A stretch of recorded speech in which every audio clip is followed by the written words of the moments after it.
Hello les accros de One Piece, c'est Silver et Copper, bienvenue sur Rhapsody, la chaîne dédiée à tout l'univers de One Piece. Vous savez tous déjà, mais c'est le début d'une période assez particulière pour nombre d'entre nous. Bien sûr, on n'aimerait pas être défaitiste, mais c'est pas forcément parti pour s'améliorer dans l'immédiat. Après le confinement, c'est le couvre-feu, et nombre d'entre nous sont affectés. Et de notre côté, on aimerait faire de notre mieux pour rendre tout ça plus vivable. On va donc essayer, le plus souvent possible, de sortir une vidéo à 20h50 pile. Ça sera notre meg contribution. Mais passons au sujet de la vidéo d'aujourd'hui. Vous vous en doutez, pour faire nos vidéos, on s'amuse à lire et à relire toute l'œuvre. Et l'une des choses qui ressort du lot, c'est le nombre de personnages astronomiques qu'Oda a créés. Et même s'ils ont tous une histoire, ou presque, ils ne restent pas souvent devant de la scène. Et c'est de ces personnages-là qu'on va vous parler. Ces personnages oubliés de l'œuvre et dont tout le monde s'en fout. Mais soyons certains, nombre d'entre eux referont des apparitions. Petite précision, ceci n'est pas un top, mais bien une liste. D'ailleurs, on a décidé de la scinder en deux, tout simplement pour sortir la deuxième partie demain. On s'est dit que ce serait plus sympa pour le couvre-feu. Dites-nous ce que vous en pensez en commentaire. D'ailleurs, donnez-nous les personnages que vous pensez que tout le monde a oubliés en commentaire. On se fera un plaisir de faire une troisième partie à cette vidéo, un spécial top des personnages oubliés choisi par nos abonnés. Allez, c'est parti! Petit 1, le bouclier humain. Pour ce premier personnage oublié, retournons au tout début de la série. L'équipage Mugiwara commence à peine à se former et sont composés de 4 personnes. Luffy, Zoro, Nami et Usopp. Ils se mettent alors à chercher un cuistot pour ne pas mourir de faim et surtout ne pas avoir de carence. N'est-ce pas Johnny Yusaku? Et grande coïncidence, ils tombent sur un bateau-restaurant, le Baratie. Vous le savez tous, c'est Sanji qui va être recruté. Mais avant ça, ils vont vivre pas mal de péripéties. Luffy va abîmer le navire de Zeff et devra faire la plonge. Gin débarque pour trouver de la nourriture. Il se lie d'amitié avec notre Frenchie adoré. Dunkreek, son capitaine, débarque et n'hésite pas à utiliser la force pour essayer de piquer le Baratie, mais aussi le carnet de voyage de Zeff sur Grand Line. C'est déjà pas mal d'événements qui tendent un peu à être oubliés, n'est-ce pas? Eh bien, c'est dans ce contexte que le personnage qu'on a quasiment tous effacé de notre mémoire apparaît. Pendant la bataille, un mastodonte débarque, presque à poil sous son armure. Il porte des boucliers à la main et l'ensemble de son accoutrement est parsemé de perles. Son nom, eh bien, c'est pas difficile à deviner, c'est Pearl. L'homme bouclier. Par la suite, il va quand même malmener Sanji, qui n'arrive pas à briser sa défense. Ce n'est qu'avec l'intervention de Gin que celui-ci est écrasé et tombe dans l'oubli. Il est fort probable qu'il soit revu dans le futur. N'oublions pas que l'objectif de Dunkreek est d'aller sur Grand Line, et Gin a promis d'y revoir les Mugiwara. Petit 2, un homme bien idiot.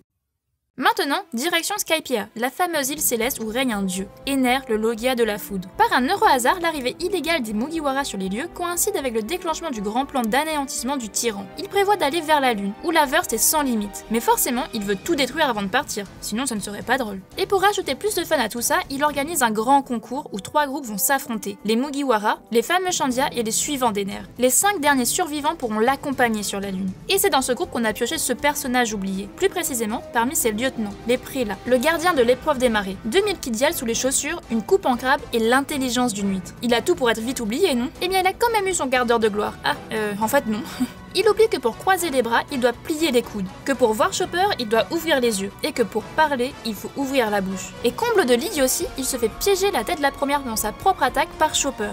Il essaye quand même de s'éjecter et se retrouve propulsé, sur la terre ferme. Et oui, vous croyez que son histoire s'était arrêtée là? Eh bien non. Dans une série de pages de couverture, on suit ses mini-aventures, et on va faire un petit résumé rapide. Il rencontre Goro, l'oncle de Koza. Après l'avoir aidé à battre une taupe géante et à creuser une source chaude, il en devient le gérant. Il va même rencontrer la princesse Vivi. Et oui, il habite maintenant à Alabasta. Si vous voulez qu'on présente toutes ces petites histoires, dites-le nous en commentaire. Les pages de couverture recèlent énormément de secrets.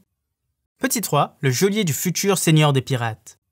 Remontons un peu le temps et plongeons-nous dans l'enfance de notre capitaine préféré, Luffy au chapeau de paille. Après ses petites aventures avec l'équipage de Shanks, Garp, son tyran de grand-père, le ramène auprès de Dadan et des autres brigands de la montagne. Là-bas, il rencontrera son fameux grand frère Ace. Et s'attachant à lui dès le premier regard, il le suivra comme un poussin colle sa maman. Et ce, même après de nombreuses tentatives d'assassinat. Le petit Luffy finira quand même par trouver sa cachette secrète. Et il rencontrera celui qui deviendra son deuxième grand frère, Sabo. Mais surtout, il aperçoit leur trésor, c'est-à-dire tout l'argent qu'ils ont dérobé quand même totalement honnêtement, hein. Les deux compères, pour l'empêcher de parler, l'attachent à un arbre et décident de le tuer. Sympa les frangins. Bon, perso, j'ai eu 2 grands frères, je sais ce que c'est. Luffy se met alors à crier dans tous les sens, seul moyen de défense qu'il a à l'époque. Malheureusement, c'est Braimon attire ce fameux pirate oublié, Porchemi, de l'équipage de Blue Jay. Cherchant le trésor, justement, il va se mettre à interroger Luffy qui va refuser de parler. Et il va même jusqu'à mentir pour protéger ses frères. Et il le fait très mal. Le sadique pirate va alors le ramener dans son antre, où il va le torturer à coups de poing américains. Scène horrible. Heureusement, ces 2 frangins vont débarquer et mettre une belle raclée à ce pirate de pacotille. Et il aura par la suite une fin digne de lui-même. Il sera tué par son capitaine suite à ces événements. Petit 4, le masque flippant.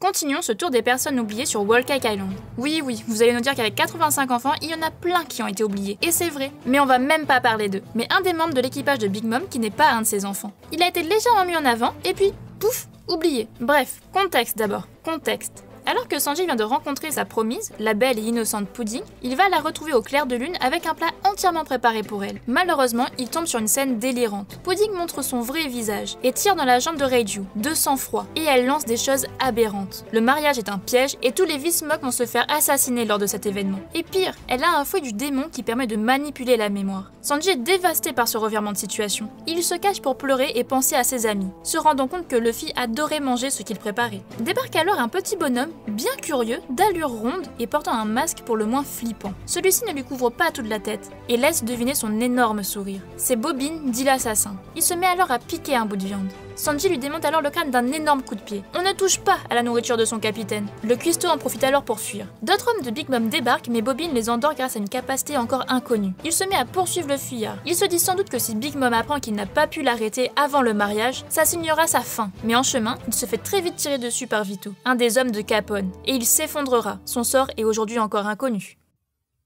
L'homme aux 1000 bandages.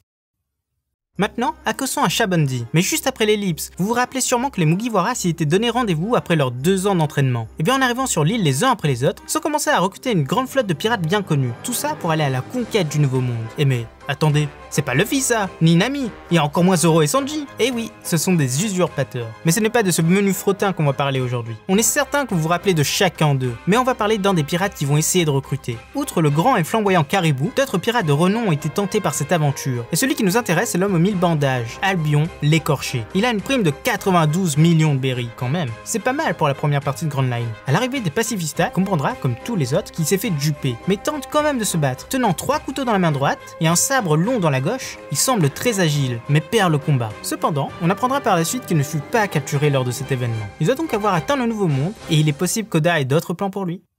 Petit 6, un garde du corps bien laxiste.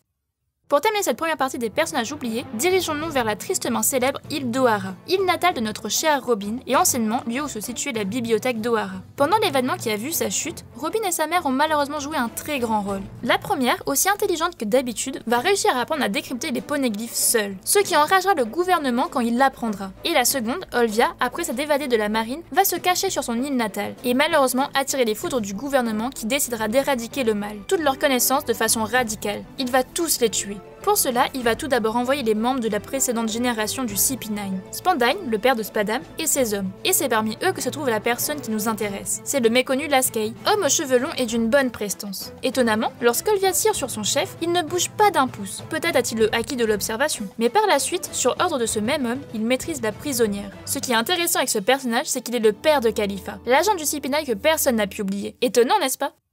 Voilà, c'est déjà la fin de la première partie de cette liste de personnages oubliés. La deuxième partie sortira très probablement demain. Cela vous permettra de ne pas trop vous ennuyer pendant ce couvre-feu. Alors abonnez-vous pour ne rien rater. C'était Silver et Copper pour Raftalil. À bientôt les accros de One Piece.